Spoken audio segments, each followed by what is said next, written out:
Welcome back to the Stretford End, everyone, and in this video we are definitely going to be speaking about the pre-match press conference that was held by Ralph Rangnick and Bruno Fernandes. However, first of all, I want to find out if you guys are doing well. Definitely leave your comments in the comment section below. Also, if you haven't done so yet, definitely do subscribe, like the videos, and of course share it to your Man United supporters, friends and family so that we can continue to grow the channel to a much bigger platform and reach everyone across the world that supports Manchester United. As I've said before, this is our video with regards to the pre-match press conference, and I made a couple notes, and the reason why I made notes is because, as I've said, we are feeling positive.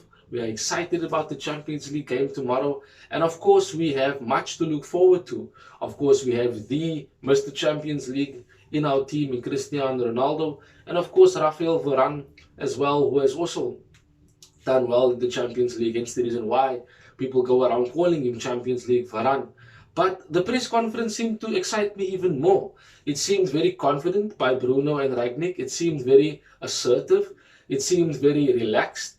The questions that were asked by the journalists were very much positive.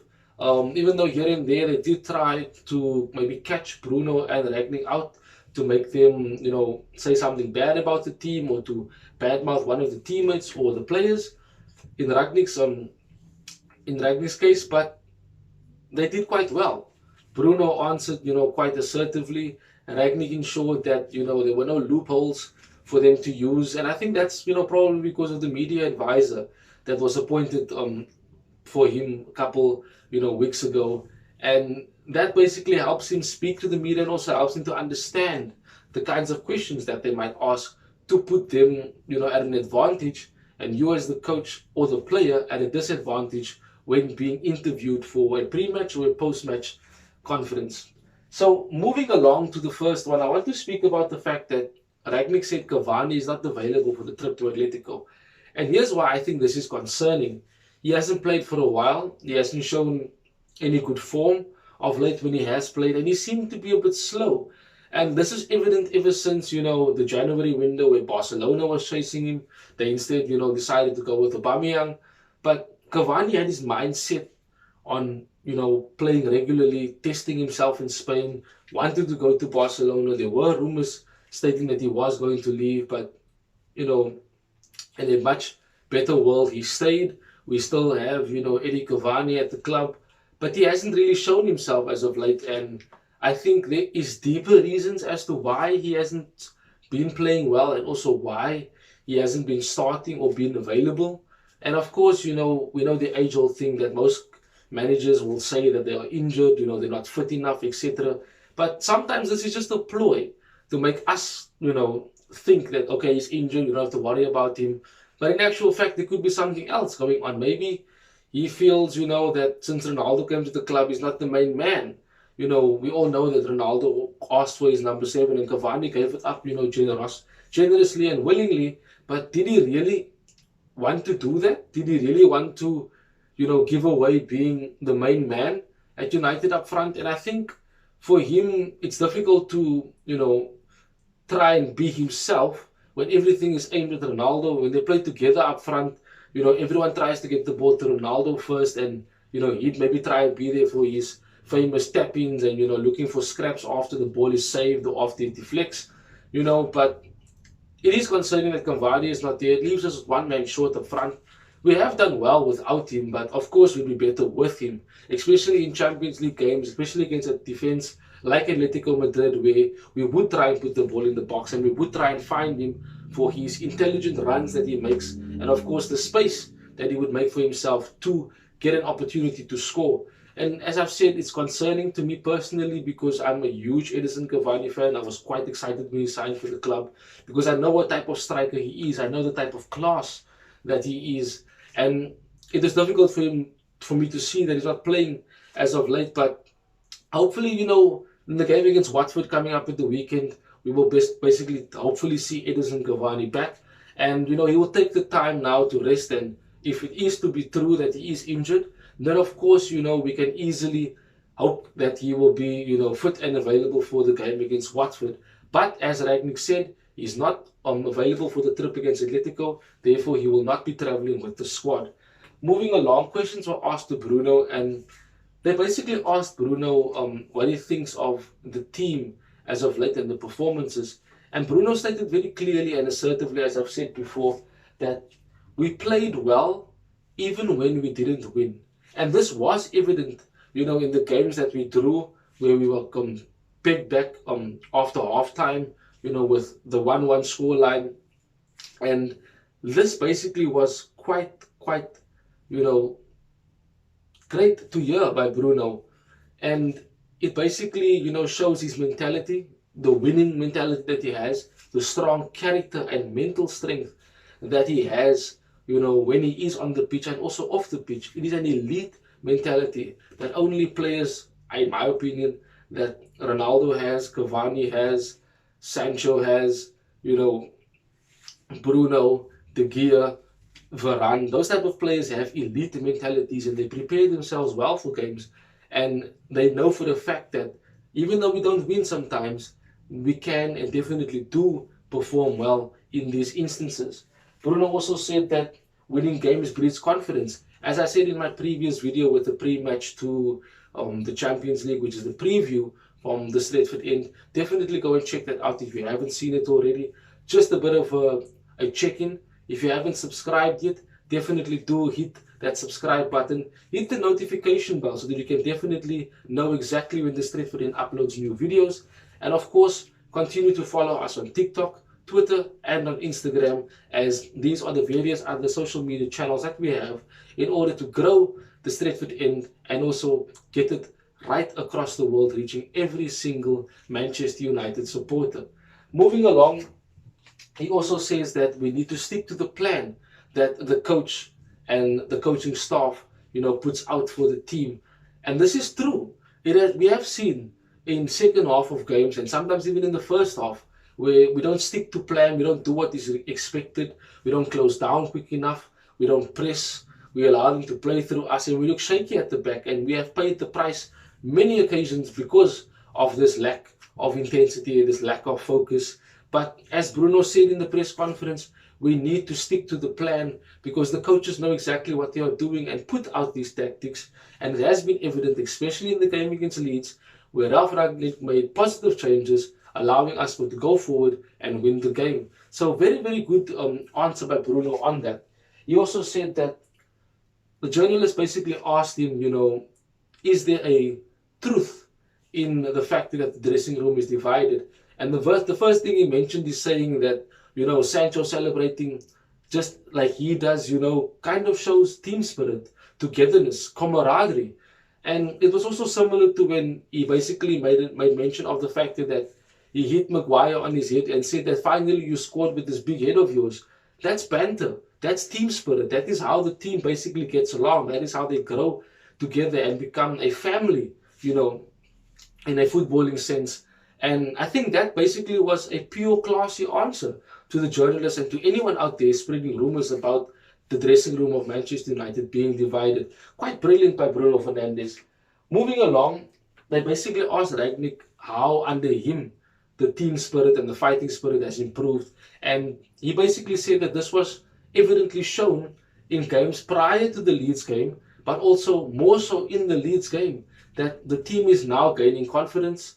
They, belief in themselves and their teammates and the coaches is finally growing. And that is fantastic and important at a crucial time for us, because after the game against Watford, we have a huge run-in of fixtures in March, which is going to be one of the toughest months for us this season.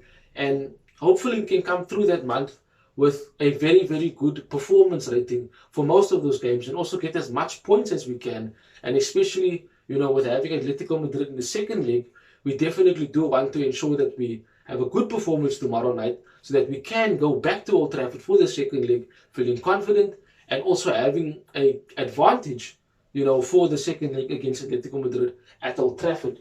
Moving along, the journalist also asked Rangnick about the preparation time. As of course we know, Sunday to Wednesday leaves them with 2 days, when in terms of training, traveling, and also in terms of recovering, and preparing for the game on Wednesday.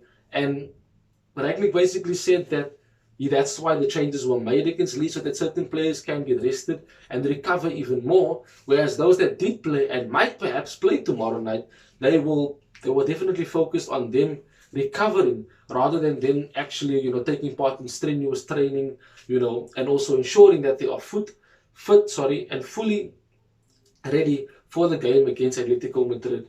Basically, moving along, a journalist also asked him if the Champions League is a distraction, for the battle for fourth place in the Premier League. Now, this is where I actually respect Rangnick even more. Since when he's playing in a knockout tournament, and especially of Champions League, quality, how is that a distraction? It would never be and should never be a distraction. It should give players more motivation to perform well, more motivation to fight for something, or at the slightest chance that we actually can go on a run and win the Champions League. I've said it in the previous video that it is possible, but it is also not too realistic. We have to also look at the other teams that are in the Champions League, but you never know. Football is a crazy game, and we know for a fact anything can happen. Rangnick said himself that even though there are teams that are not, in the Champions League anymore, that are below us and fighting for fourth place, we can still try and have two options. We can, and of course will, try and get the fourth place in the Premier League, but we can also try and win the Champions League, and thus securing our place in the Champions League for next season. And for the coach that would be coming in, whoever it might be, on a personal opinion, Erik ten Hag would be absolutely perfect for Manchester United. Dream scenario, Rangnick as a technical director, or his consultancy role as it is said, and under him, Erik ten Hag doing the business. And of course, that will be absolutely fantastic. If you haven't seen the video, go and watch the video on Erik ten Hag, where I've spoken about much more detail about him, his style of play, and also the type of coach that he is, etc., etc. Go and watch that video if you haven't seen it before. Moving along, basically, they also asked him, and this is where I found the positivity. A journalist asking Rangnick, if going back to Russia to play would be safe and if he feels comfortable with that, because that is where the Champions League final will be. Now, this shows a bit of an omen. It shows that the journalist kind of does believe that we could perhaps go to the Champions League final if draws are favorable, if we do perform well, and have a sense of mental strength in each of these games, because the knockout games are difficult. We know that we have Mr. Champions League himself and Cristiano Ronaldo, but we do know that other things can and definitely can alter things in a positive sense for us to move forward, to try and win the Champions League. Because what can we do other than try, push, and work hard? We have to. We are Manchester United. We are the biggest club in the world. We will always try and strive to win trophies each season. We haven't done so as of late, but that is for obvious reasons. No explanatory needed over there. But I do believe that we can win the Champions League, and Ralph Rangnick basically said that we first need to focus on the here and the now. The final is the final, but if we can focus on the here and the now and take it game by game, step by step, who knows, in the future we could be in the Champions League final. And moving along to the last question that was asked, it was asked to Rangnick by a journalist that does he and would he change his style of play, and what would he have to look out for, for Diego Simeone and his Atletico Madrid team. And of course, the main term that as I've said before, if you haven't seen it, go and look at the Champions League preview. I've said that Atletico Madrid's team is passionate, they are gritty, they grind, they work hard, they tackle, they will definitely, run their socks off for their coach, and the coach basically shows that exactly, and the same passion he shows on the touchline, motivating his team, screaming at his team, telling his players where to be. You would assume he is playing with them on the pitch as a 12th man, and that is basically what we will see tomorrow night in the game. We will definitely see it from the first whistle. Diego Simeone and his passion and his emotion flowing out onto the pitch, into his players' hearts, and them doing the dirty business for him, exactly like they are known for as the mean machine, not just in Spain, but also in Europe. And that is basically, about the gist of the press conference that, Ralph Rangnick and Bruno had to attend. And as I've said before, it was positive, it was assertive, gave me the excitement that I needed. and of course showed me that the camaraderie and the team spirit has improved under Ragnick in the last few games, and most certainly in the Leeds game as well. But I thank you guys for joining me. If you haven't done so, definitely subscribe, like the video, and share it to all your Manchester United supporters, friends and family, so that we can once again grow the community. As I've said before in previous videos, by the end of June, perhaps July, I would like for the channel to be at least by 200 subscribers. I know that we can do it. I know we can push for that. And I do believe in you guys. And I definitely care about you guys. I love you guys, and I thank you guys for joining me and for supporting the channel as much as you can. And just showing the love, because that is basically what revolves around the world. Love is what makes the world go round. And we definitely love Manchester United. That is it, me, Session Johnson from the Stretford end. Goodbye.